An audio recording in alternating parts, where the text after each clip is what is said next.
what's up, guys? Welcome into the Up and Under podcast, the show dedicated to true basketball fans, giving you unfiltered and intellectual takes on the game we all love. If you like what you hear, consider subscribing from the show here on YouTube or wherever you can find a podcast. I'm your host, Hani. Joined with me, as always, it's Zeeshan. Yo. All right, man, we are literally at the most exciting time in the NBA calendar. No, it is not the NBA Finals. It is free agency. Like, this is literally, like, the NBA, we say it's a drama, it's a live drama, but the free agency proves why that is. Yep. Especially now, man. Yeah. There's a lot that's been going on. Obviously, it's only been, at the time of recording, a day or two since free agency even started. And we have a lot of signings to break down. So we're not going to waste any time. We're going to jump right in and break down some of the signings that have taken place within the last 24 to 48 hours at this point. And just to preface, we're going to try to nail out all the big signings.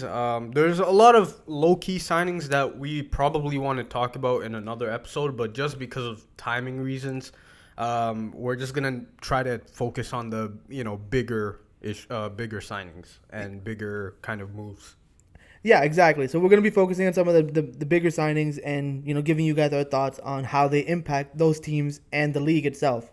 So first off, we wanted to start off with some of the players that have decided to re-sign with their current team. Now, there was actually a bunch of players that re-signed, given the fact that there was a lot of money going around. There was teams that were looking to get up to the cap floor with the new CBA rules in place, and also with the prospect that the cap is actually going to go up within the next few years with the new TV deal that's going to be coming up. There was a lot of money moving around. Well, not all. There's a couple of things that I think they're factoring in. Number one, the cap is expected to go up. Number two, the second apron, I think is playing a huge factor into, teams not wanting to have too much salary, because it's one thing to go into the luxury tax, which affects basically strictly the owners. But if you go into that second apron, that's where you'll have actual roster building consequences. So no team essentially acts as a hard cap, right? And then, like you mentioned, the salary floor, if teams don't spend I think, was it 85% of the cap? Something like that, then there's going to be actual ramifications for that as well, which is why you saw a bunch of role players essentially getting a ton of money, because teams were just like, hey, we need to hit the minimum anyways. Might as well get some decent players while we're at it. Yeah, exactly. So, first off, in terms of the players that have re-signed with their current teams, the first player we're going to talk about is Draymond Green, re-signing with the Golden State Warriors on a 4-year, $100 million deal. Now, in terms of this deal, we all expected Draymond to most likely re-sign with the Warriors. I think what it just came down to was how much. And I think in terms of Draymond's value and the age that he's at, it is, like, in terms of his league value, it's a little bit of an overpay. But considering how valuable he is to Golden State and how literally he is their identity, the Warriors had to get this done. And the term, obviously, they're trying to make him a lifer with Steph Curry and then potentially maybe Klay Thompson as well. But in terms of this deal, $20 million this season for Draymond Green isn't too bad of a deal. Yeah, and especially the fact that, like you mentioned, we all know he's the defensive anchor of this team still. He's the emotional leader of this team. And if you take him out of the offense as well, that's a huge loss for the Warriors in terms of the type of, heavy motion offense that they run. I think this move was really solidified when Golden State decided to trade away Jordan Poole and free up that money. It clearly they went with the decision of, hey, we'll choose Draymond Green over Jordan Poole, because I think having both of them was untenable. I'm pretty sure Draymond just said it was him or me to Mike Dunleavy. Basically, and I mean, I think for them, they chose the right course of action. You have a generational talent in Steph Curry right now. You have one of the greatest shooters in Klay Thompson if he, gets back to his form. And so you have Draymond Green right now. You might as well try to maximize the window that you have left, because you never know if anything is ever going to be close to how special of an era this has been for the Warriors, especially when you take into account how miserable Golden State fans have been prior to 2014, we can say. I mean, it's also going to be interesting to see how Draymond and Chris Paul fit together now that Chris Paul's on that roster. Now you have two very smart players on the court who are very good passers. With, if Klay comes back as well, you have two of the greatest shooters. And two of the greatest off-ball movers. Exactly. Well. So Steve Kerr's gonna have a lot of, a lot of fun, working on offensive schemes with this group. But in terms of the signing itself, I think it's a pretty decent signing. I will give it a B in terms of a grade for this signing. Yeah, next up we have Kyle Kuzma, who re-upped with the Washington Wizards on a 4-year, $102 million deal. I think this also makes sense from both sides' perspective. Now, the Wizards, obviously, we know in terms of their plans to rebuild are essentially constant. They seem to always be I mean, rebuilding, dude, they're tanking. and they've never really been good at that. But I think in terms of a direction that you want to move, you might as well. You know, they got rid of Kristaps Porzingis, they got rid of Bradley Beal. Now you're officially in the new era of trying to rebuild, retool. Kyle Kuzma, I mean, listen, we have our criticisms of him, but he's a pretty solid overall player. He's definitely one of the better starters in the league, and he showed in his first season in Washington he can grow into at least, you know, like maybe a fringe all-star, possibly even an all-star caliber player. I think that's the direction you want to move in as the Washington Wizards. In terms of the money, it might seem like a huge amount of money for Kyle Kuzma, but at this point in the market, I think that's a pretty fair deal for what the market dictates now at this point. Yeah, like again, I don't necessarily hate the move. I think if I was Kuzma, maybe would I have liked to gone to a more winning situation, maybe. But it's also from the standpoint he probably wanted the bag, and the Wizards probably were among the handful of teams that had that cap space to pay him what he wanted. So, I think for him, I think it made sense. And for the Wizards, I mean, you still gotta pay some people. You know, now that you've traded some of your big salaries away, you still gotta pay some people. So, yeah, Kyle Kuzma, I don't think it's a bad option. And again, if he wants to win as well, like anybody can ask out for a trade now. It's tradable, yeah. And not only that, he has at least one more contract, hopefully in his career. You know, like nothing. Hopefully nothing goes wrong, but he has probably at least one more big contract in his career. So I think he's. I think that's a good deal for both sides. I'll give it a solid B in my opinion. Yeah. So moving on to the next signing now. This is a signing that at the time it was signed, you know, it didn't look too bad, but now with recent news, it looks a lot worse. But Jeremy Grant re-signed with the Portland Trail Blazers on a 5-year, $160 million extension. I mean, again, Jeremy Grant is a very good player. He's a serviceable player. He knows his role. He's a great complementary star if you had like a superstar level player, which the Portland Trail Blazers have in Damian Lillard. So it definitely was a good fit. He's a player that a lot of teams would love to have. He can play the defense. He can give you some offense.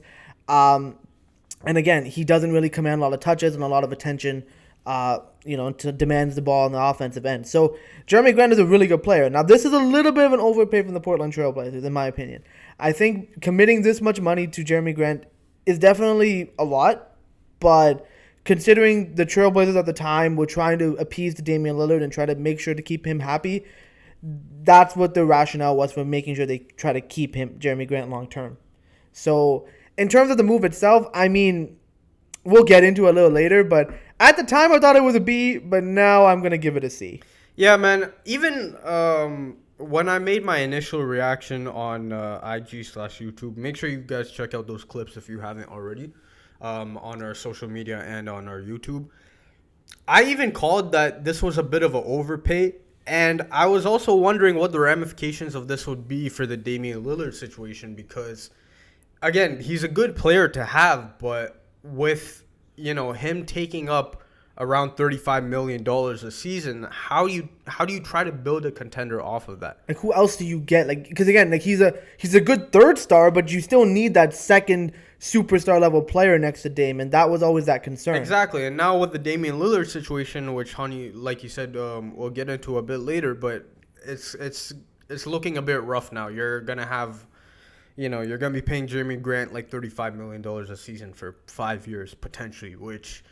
That's kind of an issue, I think, if you're the Portland Trailblazers.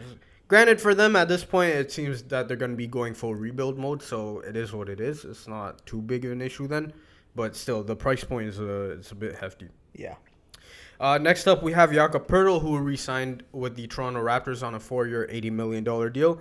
Now, I think for this deal, it was bound to happen after the trade that the Toronto Raptors made to acquire him last season, particularly the fact that they gave up the draft pick now in the Thaddeus Young trade as well.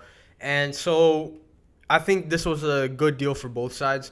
Now, is it a bit of money? You know, $20 million a season, sure, you can kind of say it's a little bit too much money, especially with the cap situation that the Toronto Raptors have had going on. But there's, you know, a couple points to look at. I think, number one, Toronto's not at the luxury tax yet anyway, so, you know, this could be justified. Number two, like I said with, a guy like Kyle Kuzma, this is essentially what the market dictates now. We look at these numbers and they might seem kind of crazy, especially for us when, how long we've been watching basketball and us remembering the contracts let's say, 2015, right?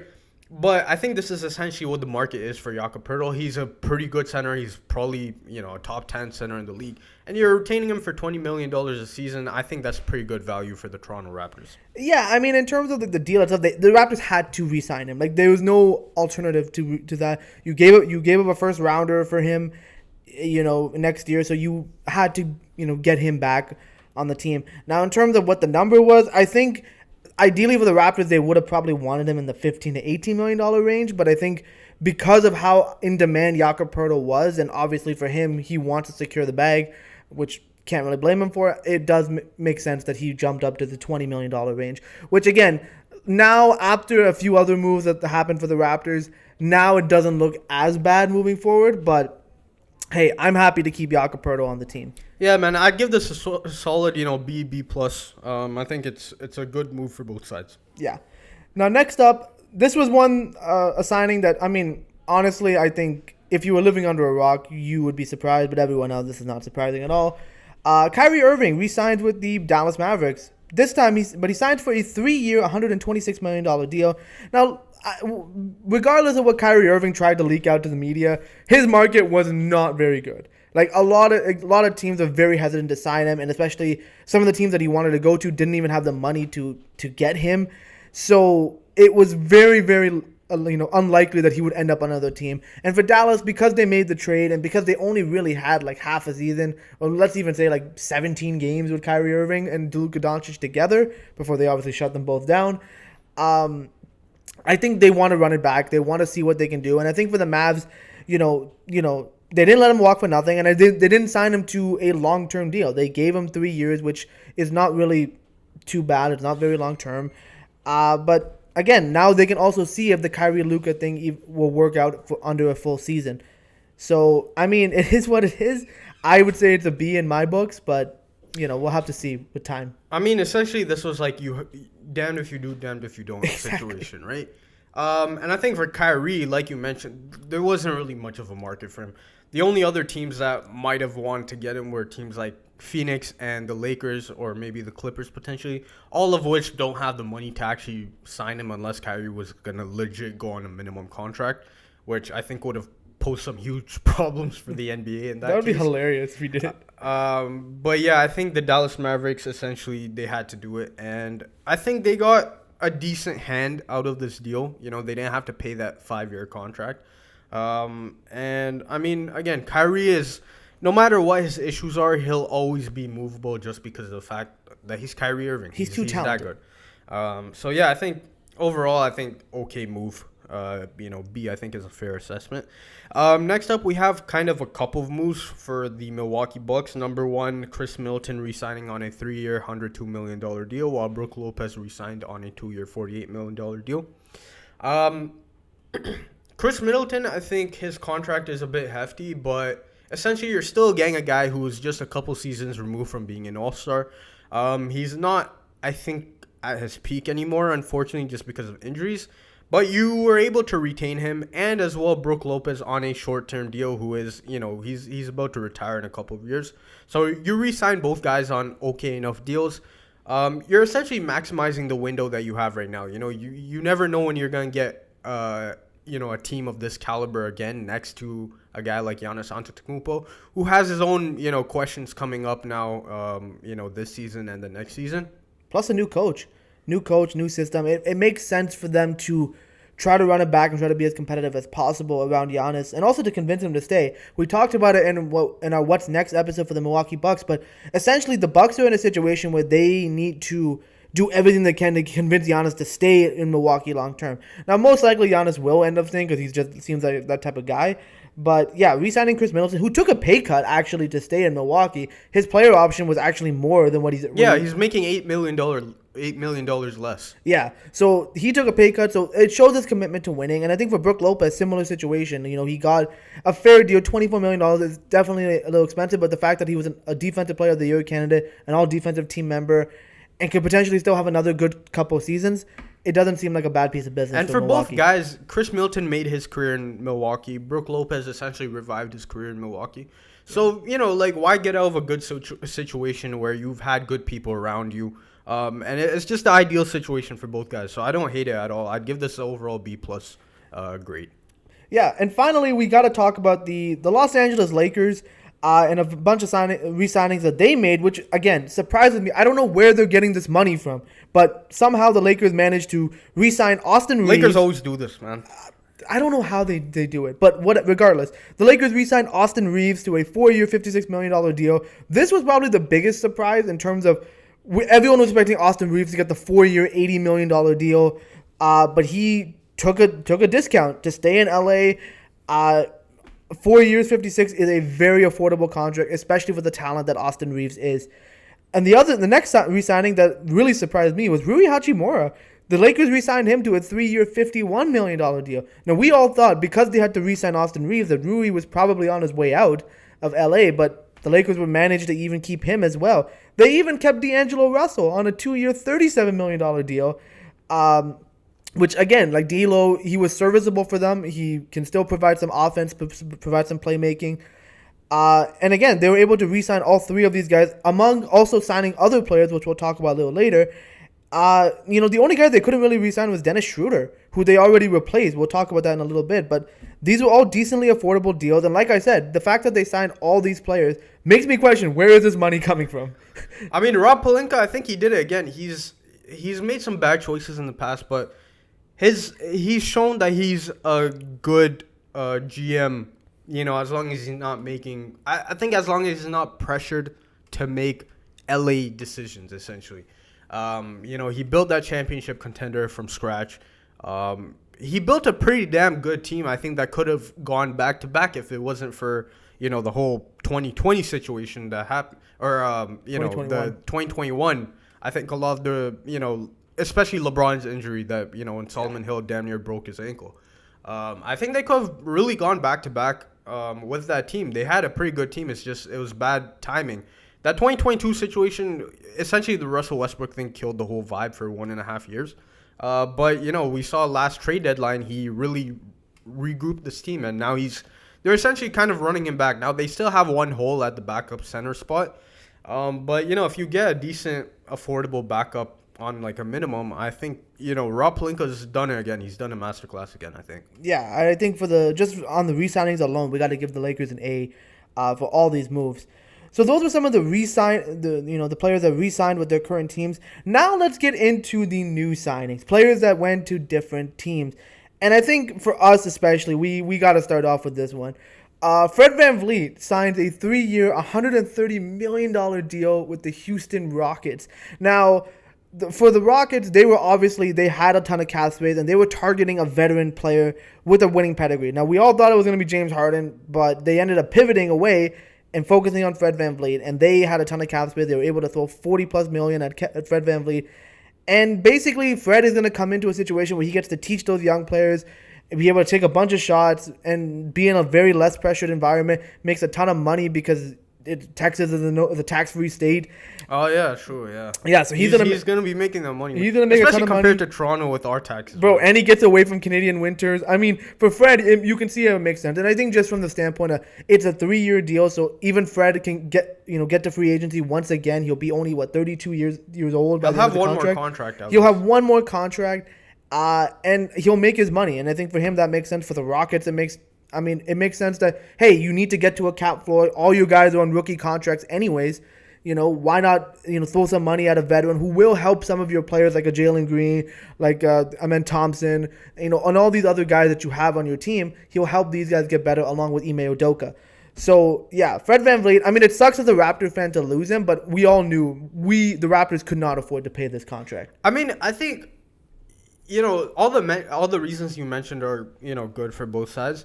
But I think in practice it'll be a bit interesting. Fred VanVleet has shown that, he can be a bit of a shot chucker, and how do you pair that with guys like Jalen Green and KPJ? People are making memes already of Alperen Sengun, who's gonna average like 1 touch a game, I think.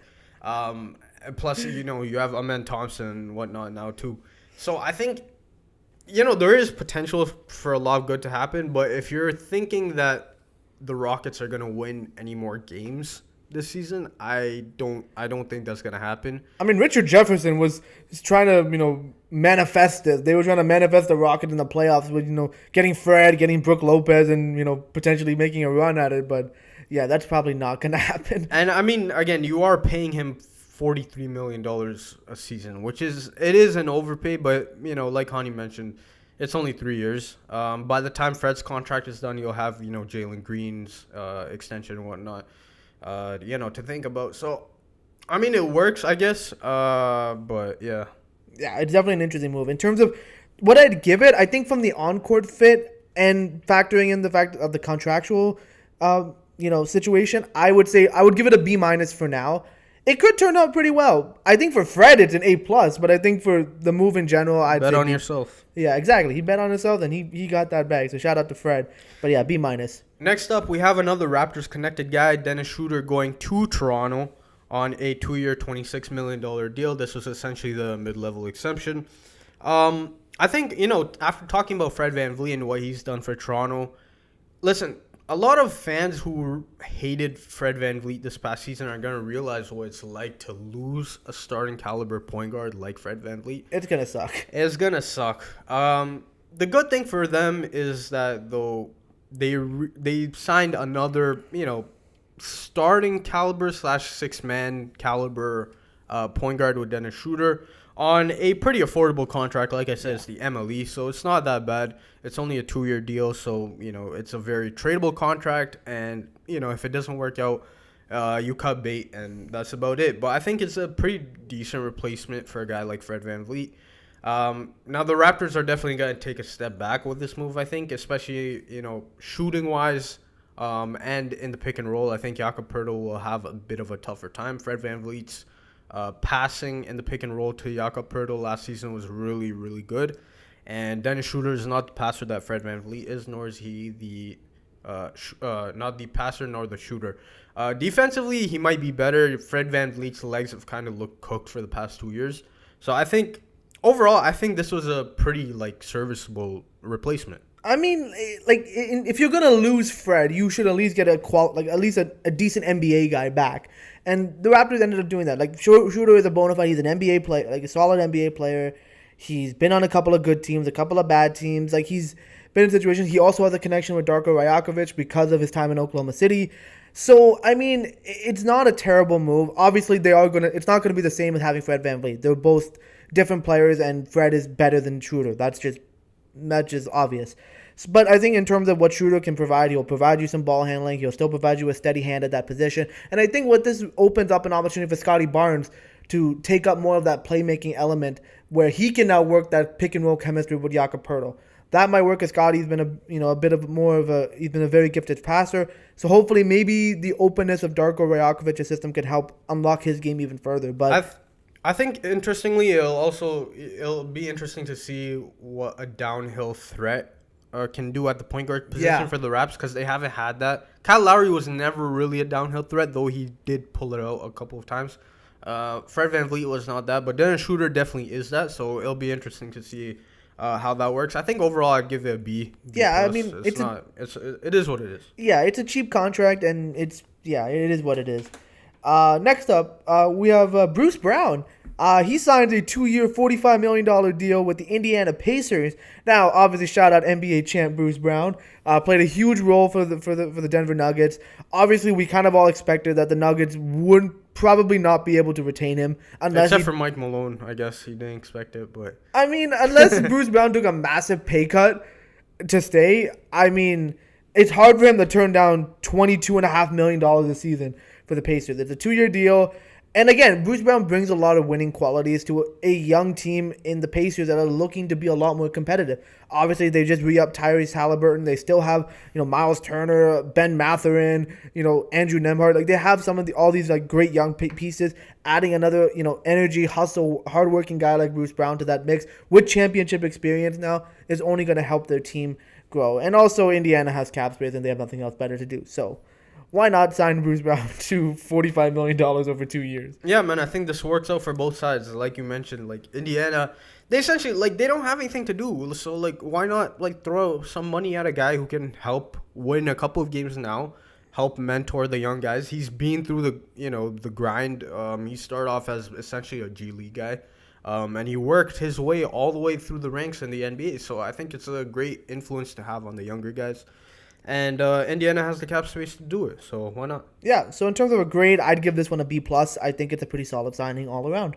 Yeah, next up, we're going to talk about Kristaps Porzingis, who signed a 2-year, $60 million extension. Now, we haven't covered the trade yet, so we might as well cover it right now. The original trade, or I guess the reworked original trade was the Celtics acquiring Kristaps Porzingis, the Washington Wizards acquiring Tyus Jones, Danilo Gallinari, and Mike Muscala, and the Grizzlies acquiring Marcus Smart.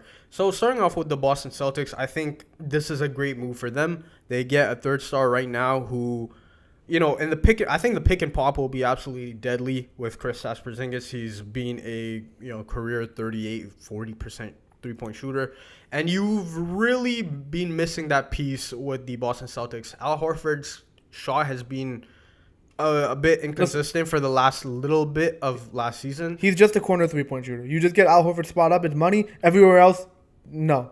And the thing with Kristaps Porzingis, now you have him play alongside the Jays. He can spot up. If he has a mismatch on him, he's shown that he can score in the post with mismatches on him.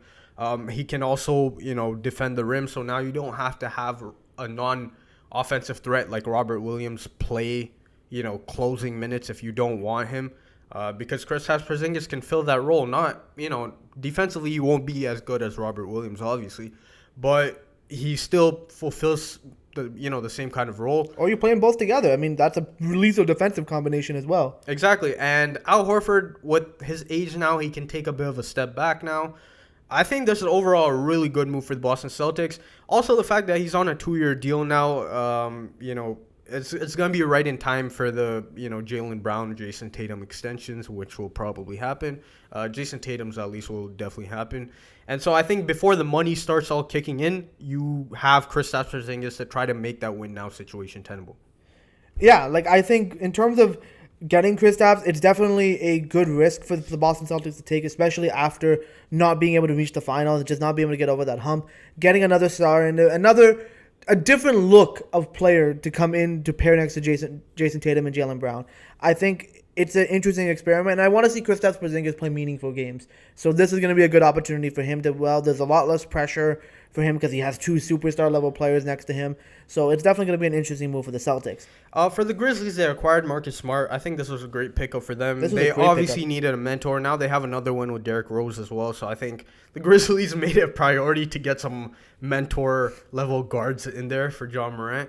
But not to mention the fact that now you have two DPOY players on the same team with Jaren Jackson Jr. and Marcus Smart. So you have a lethal defensive duo, one on the perimeter, one who can kind of anchor the paint. It works really well for the Memphis Grizzlies. Marcus Smart has shown that he's improved his playmaking a lot. He's improved his shooting a lot. Now his offensive, he still does have offensive issues, but I think especially with John Morant missing the first 25 games, you'll need a point guard in there. And Derrick Rose to back up Marcus Smart is pretty decent as well. Overall, I think for Boston, I'd give this an A-. I think this is a great move for them as long as Kristaps Porzingis stays healthy, hopefully. Wizards, to be honest, I don't really care about this move for the Wizards. It is what it is. Get something rather than getting nothing. Yeah, that's basically what it is. This, C. And for the Memphis Grizzlies, I'd give this a B+. I think this is a good move for them as well. Yeah, I think overall it's a pretty solid move. Moving on to the next signing. This one kind of hurts me, man. I really wanted to see this guy at the Raptor. But Gabe Vincent signs a 3-year, $33 million deal with the Los Angeles Lakers. Now, again, Gabe Vincent was a breakout playoff star. He was a big part of Miami's playoff run to the finals. And he had some great moments. He brought some defense. He was able to, do some playmaking. He hit some big shots. And he brings some toughness. And I think for the Lakers, he'll bring a lot of that, exactly what they need at that point guard position. He's an upgrade over Dennis Schroeder, and he's on a very affordable deal. I think 3 years, $33 million is very affordable. He'll be someone, and he doesn't even have to have a lot of pressure on him because, again, LeBron can do most of the ball handling movies, or they can share those duties, and then you also have AD as being your pick and roll partner. So it's going to be pretty nice for Gabe Vincent. Now, the Lakers also did kind of sign a couple of other guys like Torian Prince, Cam Reddish, and a couple other guys as well. But Jackson Hayes, I think. Jackson Hayes, but Gabe Vincent is definitely their biggest addition that they brought into the team. Which still, how are they getting this money? I don't know, but another great signing for the Lakers. I mean, essentially, they brought back the same team, and they only replaced Dennis Schroeder with Gabe Vincent, which is possibly an upgrade. They still have Austin Reeves, who's going to function as the point guard, probably. D'Angelo Russell's going to function as an off guard. Gabe Vincent is going to be there as well.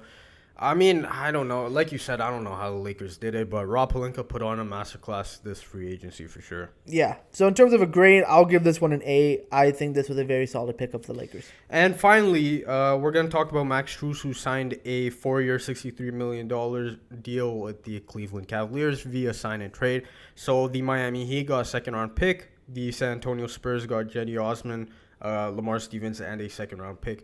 Now, essentially what this means is, Cleveland goes all in on their championship contention hopes. They get another shooter in there. Max Strus is also, he's decently sized as well, so he's not complete liability on the defensive end. He's shown a couple of, moments of playmaking during this past season in Miami.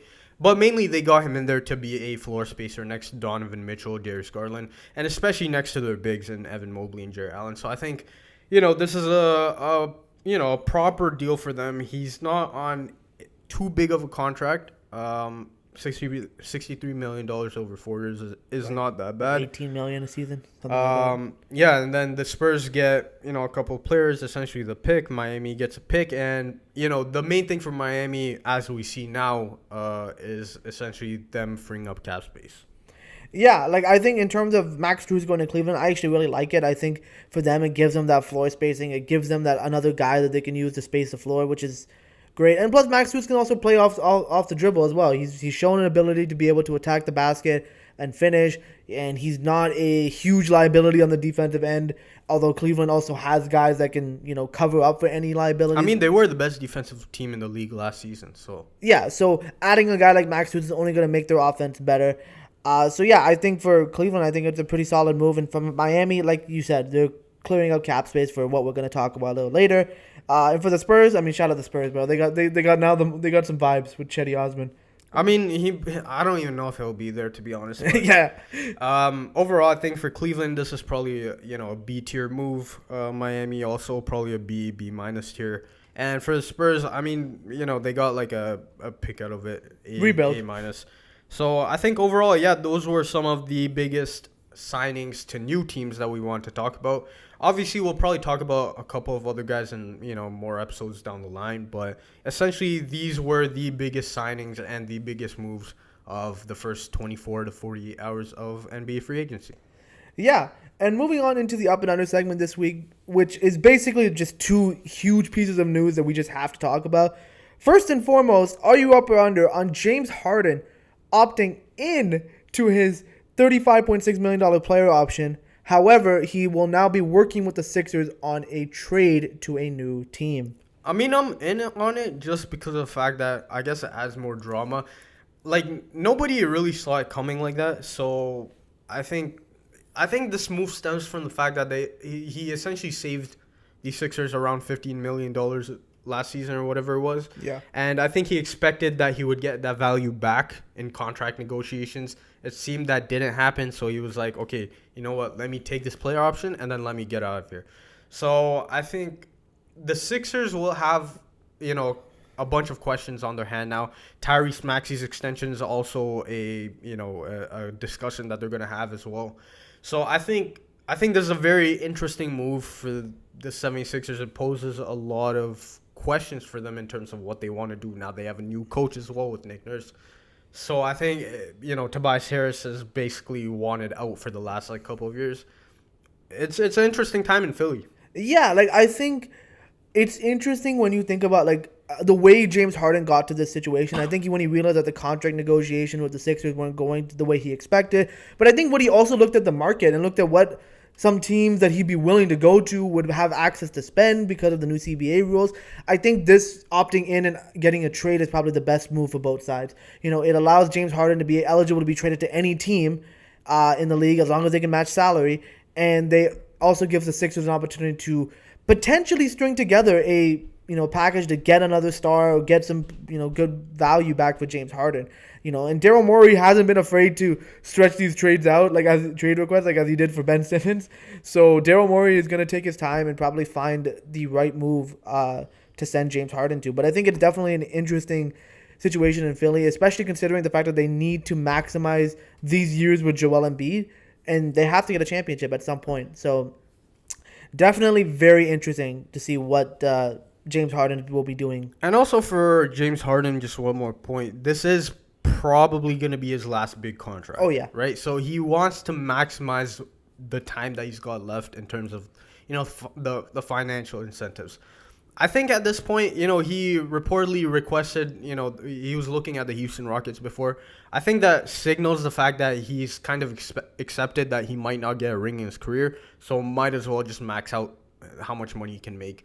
And I think, at that point, then, like, James Harden, I don't think he would have a problem going anywhere, So I think, like you mentioned, it's going to be an interesting time for the Philadelphia 76ers. And the next point we want to talk about is, are you up or under on Damian Lillard finally, after like 4 years of rumors, requesting a trade from the Portland Trailblazers? Now his preferred destination is the Miami Heat. However, he does not have a no trade? A no trade clause. So realistically, Portland can trade him wherever they want. I mean, I'm up on it from the standpoint that we can finally stop hearing these rumors.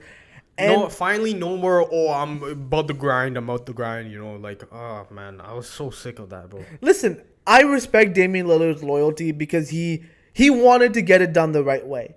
But I think at some point, the organization has to give you those tools to be able to succeed. And I think he just was never given that. I think Portland being a small market, the management being very conservative with their money, never really put the team that should probably have been around Damian Lillard in order to, be able to compete. They were never really able to figure it out. And I think now we even saw with the trade, they weren't even willing to deal the number 3 pick. So, as soon as they drafted Scoot Henderson, I already knew that this was probably in the works just because Dame made it very clear he didn't want to rebuild. And if you're drafting a player with a 3rd overall pick, you're signaling that, hey, we're looking at the future. So I think for Portland, it sucks for Portland fans because you're losing the best Blazer of all time and Damian Lillard. But I think for Dame, it's finally time. Go to a contender. Go win a championship. I think I have a different viewpoint on what you were mentioning. I think there was probably a trade in the works. I think they were going to make Portland was thinking of making a big move to try to surround Dame with some talent. Obviously, they did use that 3rd pick, but I think especially the indicator for me is the Jeremy Grant signing. Because if they knew that this Damian Lillard trade request was going to happen, I don't think there's any way that they're doing that 5 years, $160 million deal. I think what was going to happen was they were going to try to retain Jeremy Grant, and then there would probably be a move involving some of their young players, possibly Scoot Henderson, maybe. But I think they were thinking of making some big move. But I think for Damian Lillard at this point, it's just, I think for him it was time. I think it was time. So, yeah, man. I think Portland fans, I don't think they have anything to be mad about for Damian Lillard. No. I think this is gonna be like a amicable breakup between both. It reminded me a lot of when the Raptors let go of Kyle Lowry. Like, you just knew it was time. And we wanted the best for Kyle, and I think Portland fans want the best for Damian Lillard. So we'll see what happens. We'll see where Damian Lillard ends up. Obviously, when that happens, we will put up some sort of content. Either it'll be a clip on Instagram and YouTube, or we'll do it in an episode. But that is a huge bombshell, and that's probably going to also change what's already been a very crazy free agency. But with that concludes this week's episode. We hope you guys enjoyed it. Definitely subscribe to the show on all the various platforms. You can find us on Apple Podcasts, Google Podcasts, Spotify, Stitcher Radio, and of course on YouTube. Definitely subscribe so that you don't miss more off-season content and more free agency news from us in the future. Also, follow us on social media, Twitter and Instagram at @UpLetterN_podcast. We basically, post up clips about, each, some breaking news, when episodes are coming live and all that great stuff. So if you definitely check that out, definitely subscribe and follow us there so you don't miss out. Also, check out our website, upandunderpodcast.com. It's our central hub for the show. It's a place where we write blog posts with every single episode. So if you don't have time to listen or watch the full thing, you can read about it on our website. Every episode is posted with the video, audio, and the written version all in one place. So definitely check that out if you haven't done so. And yeah, man, we are only like barely 24, 28 hours into free agency, and it's already been madness. So who knows what's going to happen. I'm expecting a lot more craziness to come down, but we'll see what happens. But with that, that concludes the episode. We'll see you guys on the next one. Take it easy. Easy.